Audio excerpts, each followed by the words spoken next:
This is EWS Weekly News. Good morning, and it's great to have you with us here on this Friday morning. There's a lot of news to get to, and our team is standing by to cover it all. And we begin today with COVID-19. As cases fall and vaccinations rise in the United States, there is a new crisis overseas in India with over 350,000 new cases just in the past 24 hours alone. EWS's senior correspondent, Abby Cowan, reports. India is facing a COVID-19 crisis as their infections and death rates are spiking while their number of ventilators, hospital beds, oxygen tanks, and ventilators is decreasing. According to the World Health Organization's weekly report, India accounted for almost half of the reported cases worldwide and 1/4 of the deaths last week. With the case and death numbers so high, the hospital, cremation, and morgue systems have been overwhelmed. Many are dying in ambulances and car parks while waiting for oxygen and hospital beds, and morgues and crematoriums cannot keep up with the endless flow of bodies. Many fault Prime Minister Narendra Modi and his government for this crisis and say he did not act soon enough to ban future super spreader gatherings such as religious festivals and political rallies. Some are even going as far as to call for his resignation, saying that he has caused this crisis and is therefore unable to fix it as he continues to resist a nationwide lockdown. Experts say that even after this phase of the crisis subsides, a third phase is inevitable in India, in part because of the infectious spreading past India's borders to its neighbors, and because they are having supply and delivery problems with their vaccines. As always, we will keep you updated on this dire situation. Max? We will continue to follow the situation in India. Thank you, Abby. We move back to the United States and the breaking news with respect to Facebook and former President Donald Trump. Facebook's advisory board agrees with Facebook's decision to temporarily ban Donald Trump, but has a different view on the permanent ban. EWS's political correspondent, Ethan Canfield, explains. Recently, Facebook's oversight board, a panel of activists, journalists, and lawyers, ruled that the banning of Donald Trump from Facebook was justified. However, the board also decided that the indefinite ban should be reevaluated as it was not defined in Facebook's policies. They said that the company needed to either permanently ban Mr. Trump or set a specific time length for his ban. The board claimed that Trump created an environment where a serious risk of violence was possible. Facebook now has 6 months to decide what to do with the former president's account. Since Facebook's oversight board made the decision, Trump responded and said, "Free speech has been taken away from the President of the United States because the radical left lunatics are afraid of the truth." Max? Ethan Canfield, who has been covering Washington all year. Thank you, Ethan. We continue with the trial of Derek Chauvin and the motion from Derek Chauvin's attorney requesting a new trial in response to a new image of one of the jurors and other complaints, including the fact that the jury was not sequestered during the entire trial. EWS's national correspondent, Sophie Kalman, reports. This week, former Minneapolis police officer Derek Chauvin's legal team filed for a new trial, alleging that one of the jurors on the previous trial, which resulted in a guilty verdict, was not truthfully impartial. A photo posted by the uncle of juror Brandon Mitchell a few years ago resurfaced of Mitchell wearing a Black Lives Matter hat and t-shirt, pictured on the far right. Mitchell says that he was honest and forthcoming about his views about Black Lives Matter during the lengthy jury selection process. Chauvin's attorney, Eric Nelson, cites violations to Chauvin's constitutional right to a fair trial, along with other errors throughout the trial that should have nullified the verdict, including the failure to admit the statements to the police of key witness Morris Hall, who was in the car with George Floyd the day that he died.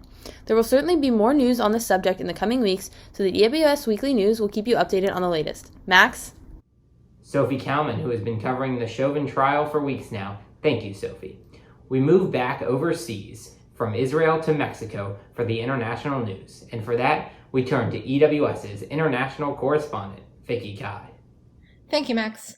On Wednesday, Israeli President Reuven Rivlin granted Yesh Atid leader Yair Lapid his mandate to attempt forming a new government after the current Prime Minister Benjamin Netanyahu failed to form a viable coalition during the allotted 28-day period. Lapid, the de facto head of the 57-seat anti-Netanyahu bloc, and his right-wing rival Naftali Bennett, head of the 7-seat unaligned party Yamina, are set to begin talks this week and hope to form a government by as early as next week. As the potential prime minister under such an alliance, Lapid has an opportunity to bring an end to both Netanyahu's combined 15 years as prime minister and the years-long gridlock of Israel's political crisis. This news comes just 5 days after the Mount Meron stampede last Friday that cost the lives of 45 people and devastated Israel as one of the country's worst civil disasters of its kind. tens of thousands of ultra-Orthodox Jews attended an overcrowded Lag BaOmer religious gathering on the mountain, which has long been cautioned for potential safety issues. In the aftermath of the stampede, both law enforcement and government officials have cast blame on the other for ignoring public safety concerns and neglecting to prevent such a catastrophe. Fighting broke out between Taliban militias and Afghan security forces on the outskirts of Lashkar Gah, the capital of Helmand province in southern Afghanistan. This came after the U.S. and NATO on May 1st began withdrawing their remaining forces from the country in accordance with President Biden's promise to withdraw all troops from Afghanistan by September 11th. Amid the fighting in Helmand, as well as Taliban gains in other parts of the country, Biden and the U.S. launched numerous airstrikes on Taliban forces in the area, following through with their promise to support Afghan troops even after withdrawing ground forces from the nation. And the collapse of a subway overpass in the suburbs of Mexico City killed at least 24 people and injured at least 70 others in a packed commuter train car Monday night.